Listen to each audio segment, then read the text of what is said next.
Hey guys, what's going on? And today we are going to be remastering a what if I made in the past. You see, this video in particular is something I believe is well done, but I feel like the execution could be far better. And so we are going to be remastering the What If Mr. Miyagi Was Alive or the newly titled What If Mr. Miyagi Lived series. Here in this timeline, we are going to either have him not get sick and he's just going to be keeping up with his training to improve his physical health, or he could just be younger, which allows him to be at a decent age range by the time Cobra Kai arrives. So maybe make him the same age as Kreese, maybe just make things happen in a much shorter time span. Do something like that. Regardless, Miyagi is going to be able to fight and be in the Cobra Kai series. Now, with that being said, ladies and gentlemen, let's dive into this what if, and I hope you guys do enjoy the remastered version, as I do think I improved things a lot better in this series in comparison to the other one. Hey, collecting rings like I'm Sonic. Bitches wanna party. My wrist getting heavy, so I got 'em on a diet, yeah. Flex like I'm Hogan. Yo, he's coming over. Yeah, we respect. Due to Miyagi being alive, I do believe Sam would be more influenced to do karate, as that was the bond he and her grandpa had. Daniel was still living like a normal human being by this point when Miyagi was around, so Daniel was still going to be a car salesman and not really too into karate anymore. However, when seeing his daughter and Miyagi train, he himself couldn't resist, and every now and then he would join in for a spar.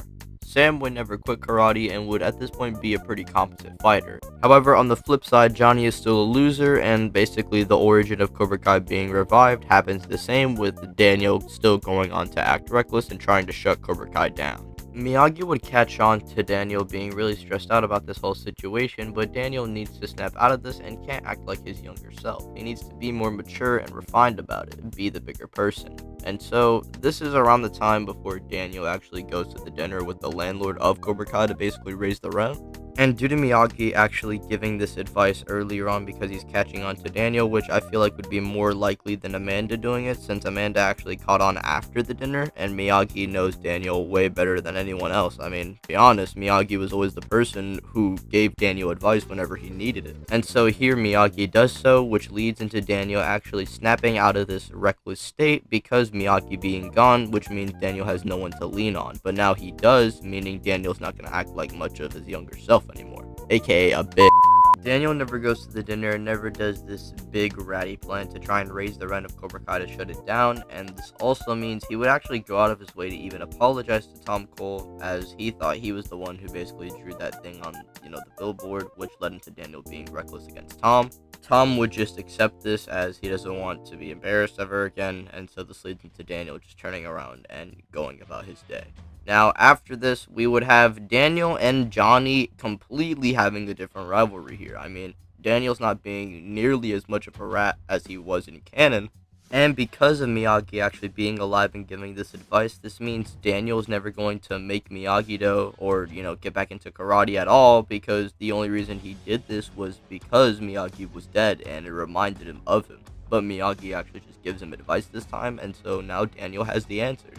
Unironically, it's not even necessary for Miyagi-Do to be open at this point. And because of this means Robbie never learns karate because, Daniel never gets back into karate himself that fully. And so this means Robbie never becomes Daniel's student and more or less is just a worker for Daniel. And since there's really no karate for Robbie to learn, he's just probably going to be a criminal just like how he was at the beginning of the series before he met Daniel and started learning karate. Now, Daniel here, since he's not picking up karate and instead Miyagi just resolves the conflict by himself, we would have Miyagi-Do not being reopened, and we would also have at the dinner table when Sam is talking about how Cobra Kai might not be that bad anymore, Miyagi would actually defend Sam and say how Daniel was once a Cobra Kai. Not to mention, Johnny himself was also brutally tortured by the man who was teaching all these bad things that basically harmed Daniel back in 1984, so Johnny might just be different.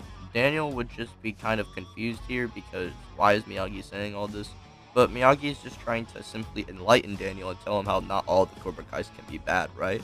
So not only does Daniel never reopen Miyagi-Do, we also have Daniel actually learning a lesson that he learned a whole season after this one, a season earlier. Sam decides to speak up thanks to Miyagi and says how Cobra Kai probably has changed as she has been seeing someone who's from there and she believes this guy is great.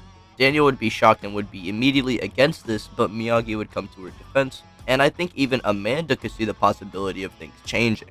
Daniel's whole argument against this is his old emotions from the past Cobra Kai. He can't really use that and do that and has to try and see things in a more sensible light. Amanda and Miyagi, both known for stopping Daniel when he's capping, combo Daniel with words of wisdom, which does convince him to give the kid a chance. This even leads into Daniel, similarly to what he did with Kyler, asked if he can actually come over for dinner. This means Miguel and Sam never even fall off in the slightest, and I think the dinner would be similar to how they had Robbie over, but obviously treated a little differently given that he's with their daughter. Anyways, Miguel meets the LaRussos and even Miyagi, and the dinner overall is successful. This means Miyagi was right like how he always is, and his Cobra Kai isn't all that bad. You know, his in reference to Johnny. Now, Johnny's car still gets destroyed, and this leads into Daniel and Johnny bonding, and this isn't even interrupted by Robbie, given the fact that Robbie isn't training in Miyagi, though. So Robbie actually doesn't ruin the moment, and Johnny gets a new car along with bonding with Daniel, and both of them seeing things from each other's perspective back in the day. I think they would spar still, since, you know, they were going to do that until Robbie interrupts, and then this means Johnny and Daniel would probably tie,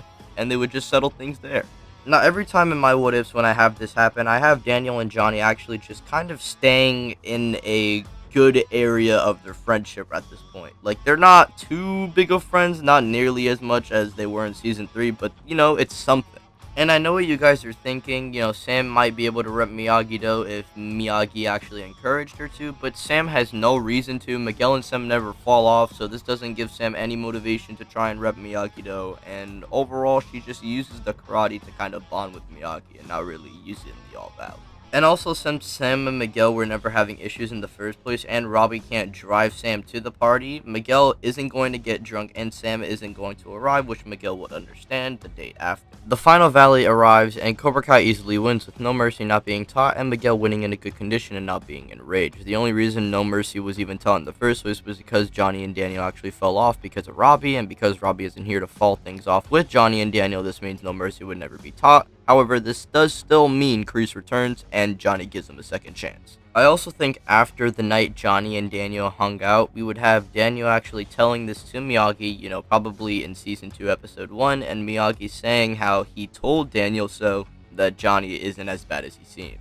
Now, for Kreese, it's going to be a little bit more difficult to manipulate these kids as they don't know what No Mercy is, and this would even lead into Daniel not going down to Cobra Kai to ask about Robbie staying, but rather he and Miyagi just so happening to be in the neighborhood, which would then lead into Miyagi, Kreese, Johnny, and Daniel all reuniting. At that point, Kreese would then say how the gang's all back together, with Kreese asking if Miyagi's all withered up because of his age. Miyagi would say how he should be asking Kreese the same thing, and make sure that Kreese actually lands his punches if he ever tries it again and not get bloody knuckles from car windows, calling back to Karate Kid 2.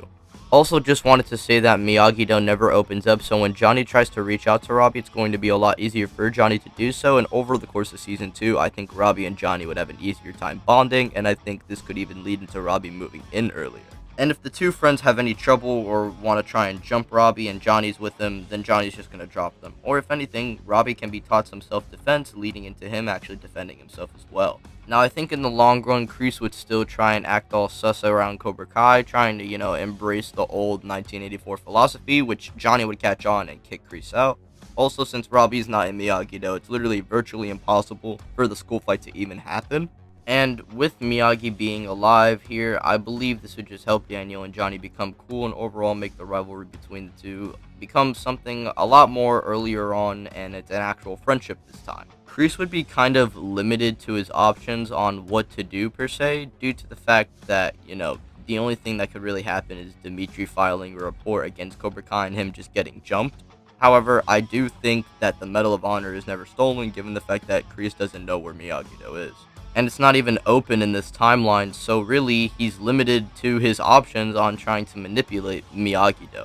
And this would then lead into Kreese leaving and Season 3 practically being non-existent. Now, with that being said, ladies and gentlemen, this is where I'm going to be wrapping this what if up. If you did enjoy, be sure to leave a like, subscribe if you are new to the channel and want more Cobra Kai content, along with hitting the bell icon, as that is all helping me, you guys get notified so you guys can watch my videos. And with that being said, be sure to follow me on Twitter. That will be linked in the description, along with checking out my other videos in the Cobra Kai playlist. Thanks for watching the video, guys. Share with your friends, share with your grandma, and comment down any videos you want me to do in the future. Peace out. Have a nice rest of the day, everybody.